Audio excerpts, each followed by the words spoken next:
राजपूर खुर्द गावाच्या हद्दीत मैदानगडी जंगलात एका गर्भवती महिलेचा मृतदेह आढळून आला। ही माहिती कुणीतरी पोलिसांना दिली आणि पोलीस घटनास्थळी दाखल झाले। समोरील मृतदेह पाहून पोलिसांच्या पायाखालची जमीन हादरली। एका गर्भवती महिलेचा खून कुणी केला असेल हे त्यांना समजत नव्हते। त्या महिलेचा खून कुणी केला, का केला, कशासाठी केला याची सविस्तर माहिती घेण्यासाठी हा व्हिडिओ पूर्ण पहा। अनुजच्या डोक्यात अक्षरशः विचारांचे थैमान सुरू होते। काय निर्णय घ्यावा आणि कशी सुटका करून घ्यावी याचे कोडे काही त्याला सुटत नव्हते। आजचा दिवस जणू त्याच्यासाठी मनस्ताप घेऊन आला होता। पत्नी गर्भवती असणे, प्रेयसीने लग्नाचे विचारणे या गोष्टी खरे तर पुरुषांना आनंदी वाटेल अशाच असतात, पण जेव्हा एकाच पुरुषाबाबतीत या गोष्टी असतील तर मात्र त्या गुंता वाढवणाऱ्या ठरतात। अनुजच्या बाबतीतही तेच झाले होते, त्यामुळे तो बिथरला होता। अनुज हा ट्रक ड्रायव्हर म्हणून काम करत होता। तो नवी दिल्लीतील उत्तम नगर परिसरात राहत होता। ट्रकने माल वाहतूक करण्याचे काम करत असल्याने त्याचे एका शहरातून दुसऱ्या शहरात जाणे येणे नेहमीचेच होते। या व्यवसायात तो माल वाहतुकीबरोबरच अवैध प्रवास वाहतूक करत असल्याने त्याच्या हातात पैसा खुळखुळत होता। आता पैसा आहे म्हटल्यावर व्यसने आपोआपच येतात। त्यातही तरुण अनुजला बाईचा नाद लागला होता। जवानीचा सगळा जोश तो शरीर सुख घेण्यात दाखवत होता।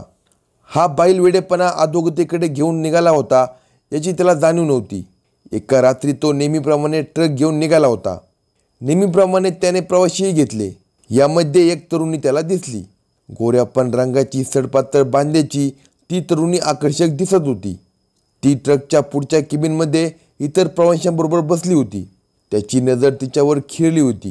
तो ट्रक चालवत असला तरी त्याचे डोळे तिच्या शरीरावर फिरत होते हे तिच्या लक्षात आले आणि तिने पदर सावरला आणि ती गालातल्या गालात हसली। तो तिच्या रूपावर फिदा झाला होता। एक एक करत प्रवासी उतरत जात होते। तो ट्रक घेऊन उत्तम नगर भागाकडे निघाला होता। त्याने तिला विचारले, तुम्ही कुठे उतरणार? ती म्हणाली, उत्तम नगर। तो चमकला। तो ज्या भागात राहत होता त्याच भागात ती सुद्धा राहत होती, पण त्याने तिला त्याआधी कधी पाहिले नव्हते।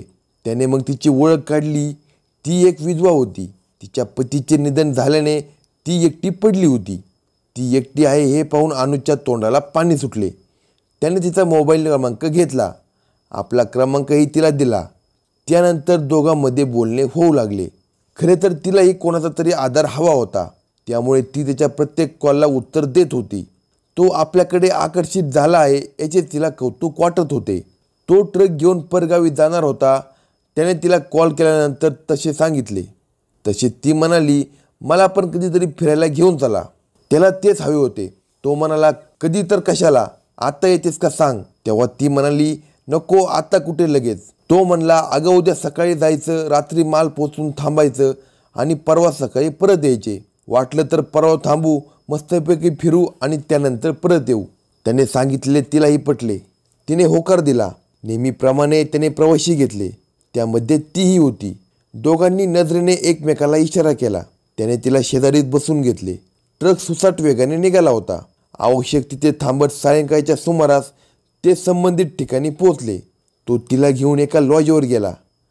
तेथे नवरा बायको अशी नोंद करून तिला रूममध्ये घेऊन गेला। तिला तिथे सोडून तो ट्रक लावण्यासाठी पेट्रोल पंपात गेला। येताना जेवणाचे पार्सल घेऊन आला। तिने दरवाजा उघडला। तिचे ते रूप पाहून त्याचे भान हरपले।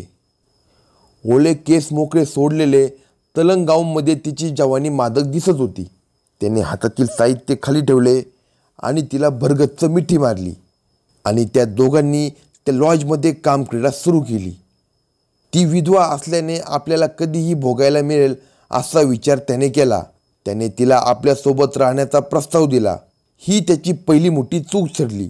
त्याने तिला लग्नाचे वचनही दिले। मी तुला माझी बायको करून सांभाळेल असे सांगितले। ती तयार झाली, पण तिच्या घरच्यांचा विरोध होईल हे लक्षात घेऊन तिने कोणालाच काही सांगितले नाही। तो तिला घेऊन दक्षिण दिल्ली परिसरात राहण्यासाठी आला। तिथे फतेहपूर बेरी परिसरात ते दोघे लिव्ह इन रिलेशनशिपमध्ये राहू लागले। आता त्याला घरातच श्रीसुख मिळू लागले। तिलाही आधार मिळाला होता। दोघे नवरा बायकोसारखे राहू लागले। ती घर सांभाळत होती, तो ट्रकवर काम करत होता। ट्रक घेऊन गेला की तो 2-4 दिवसांनी परत येत होता। परत आल्यावर ते दोघे मनसोक्त शरीरसुख घेत होते. ती त्याला नवरा मानू लागली होती, पण त्याचा बाहेर खाली नाद काही कमी झाला नव्हता. त्याची नजर बाहेरच्या बायकांवर फिरतच होती. तिच्याशी विश्वासघात करून तो बाहेरच्या स्त्रियांबरोबर संबंध ठेवत होता. त्यातच त्याची ओळख दिल्लीतीलच एका तरुणीशी झाली. कोवळ्या वयातील पिंकी अनुजच्या संपर्कात आली. त्याच्या लंपट स्वभावाप्रमाणे तो तिच्याही मागे लागला. तो सतत तिचा पिच्छा पुरवत होता. ती नुकतीच वयात आलेली होती. अनुज अवघा 21-22 वर्षाचा होता. छान ठोकीत राहणारा होता. आत्ताच्या बहुतांशी मुली फॅशनेबल आणि खिशात पैसा असणारा मुलगा दिसला की त्याला लगेच भाळतात. पिंकी ही अनुजवर भाळली. तिच्या नजरेत प्रतिसाद दिसू लागला होता. तशी त्याची भीड मोडली. आता तो तिच्या मागे लागला. तो मागे मागे फिरू लागल्याने पिंकी हरकून गेली. त्याने जाळे पसरले होते. ती आपसुकच जाळ्यात ओढली गेली. संधी साधून त्याने तिलाही लॉजवर नेले. ती अवघी 19-20 वर्षांची तरुणी होती. लॉजवर नेल्यावर त्याने तिच्यासोबत कामक्रीडा सुरू केली. आता ती त्याला वारंवार भेटू लागली. दोघांमध्ये नेहमीच कामक्रीडा होऊ लागल्या. अनुजने घरात एक विधवा आणून ठेवली होती. तिला लग्नाचे वचन दिले होते, तर दुसरीकडे एका नवतरुणाला तो लग्नाचे आमिष दाखवत फसवत होता.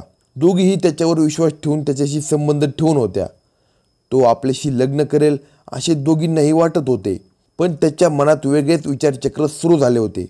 रात्री तो जास्त वयाच्या विधवेबरोबर तर दिवसा कोवळ्या तरुणीबरोबर संबंध ठेवत होता.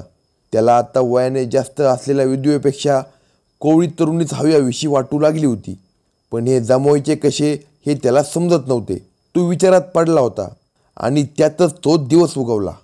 ज्या विधवेसोबत तो लिव्ह इन रिलेशनशिपमध्ये राहत होता ती अगदीच खुशीत होती. सकाळीच मिठीत घेऊन तिने त्याला गोड बातमी दिली. तो आता बाप होणार आहे हे ऐकून तो चमकलाच. मजा मारताना त्याने याचा विचारच केला नव्हता. आता ती विधवा गर्भवती झाली होती. तशी त्या दोघांनी एका मंदिरात जाऊन लग्न केले होते.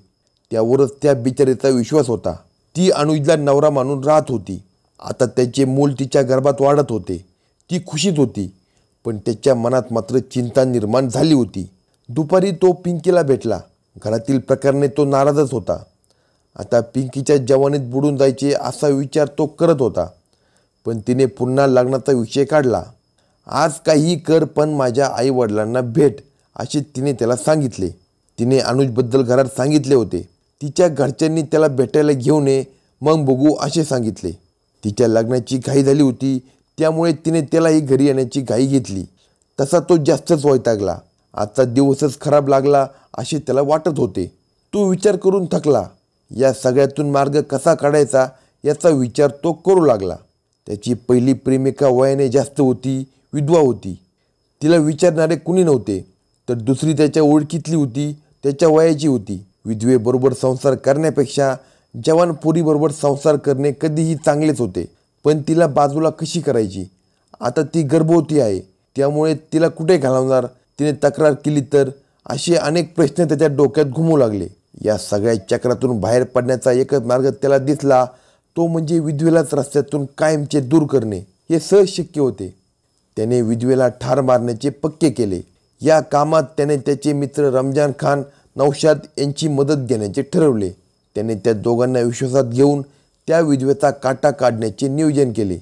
या कामासाठी मदत केल्यास प्रत्येकी 10,000 रुपये देण्याचे वचनही त्याने त्यांना दिले. त्यामुळे ते तयार झाले. त्या तिघांनी तिला ठार करून पुरावा नष्ट करण्यासाठी कारस्थान रचले. मित्राकडे जायचे आहे असे सांगून अनुज आणि नौशाद या दोघांनी तिला बाईकवर घेतले. तर रमजान हा जंगलात दबा धरून बसला होता. तिला घेऊन दोघे जंगलातील मार्गाने जात असतानाच रमजान आडवा आला. त्याने बाईक थांबवण्यास सांगितले. या प्रकाराने ती घाबरली. पण अनुज सोबत आहे तर भीती कसली असे तिच्या मनात आले. ज्याच्यावर तिचा विश्वास होता तोच घातकी निघाला होता. त्यानेच हे सगळे षड्यंत्र रचले होते हे तिच्या काही वेळातच लक्षात आले. तोवर त्या तिघांनी तिच्यावर हल्ला केला होता. तिला दाबून धरून त्यांनी खाली पाडले. तिच्या ओढणीने गळा आवळून तिचा खून केला. जंगलातच आडोशाला तिचा मृतदेह टाकून ते पसार झाले. दुसऱ्या दिवशी म्हणजे 2 ऑगस्ट 2021 रोजी राजपूर खुर्द गावाच्या हद्दीत मैदानगडी जंगलात गर्भवती महिलेचा मृतदेह आढळून आला. ही माहिती मिळताच पोलीस घटनास्थळी दाखल झाले. पंचनामा वगैरे सोपस्कार संपवून पोलिसांनी तपासाला गती दिली. हा खून होता हे स्पष्ट होते, पण ही महिला कोण, तिचा खून कुणी केला, कशासाठी केला हे एक कोडेच होते. या महिलेचे फोटो सोशल मीडिया तसेच पोलीस ठाण्यात देण्यात आले, मात्र तिला ओळखणारे कुणीच नव्हते. दुसरीकडे मृतदेह सापडला त्या परिसरातील CCTV फुटेज पोलिसांनी तपासले. एका फुटेजमध्ये संबंधित महिलेला घेऊन 2 तरुण मोटरसायकलवरून जाताना दिसत होते, पण ते परत येत असताना मात्र ती महिला त्यांच्याबरोबर दिसत नव्हती. त्यांच्याबरोबर तिसरा तरुण होता. तो रस्त्यावरील वाहनांना हात करून लिफ्ट मागत होता. पोलिसांनी त्याच्यावर लक्ष केंद्रित केले. त्याचा चेहरा दिसत असल्याने पोलिसांनी त्याचा शोध घेतला आणि तो सापडला. तो रमजान खान होता. पोलिसांनी त्याला ताब्यात घेतले. त्याच्याकडे चौकशी सुरू केली, पण तो काहीच बोलत नव्हता.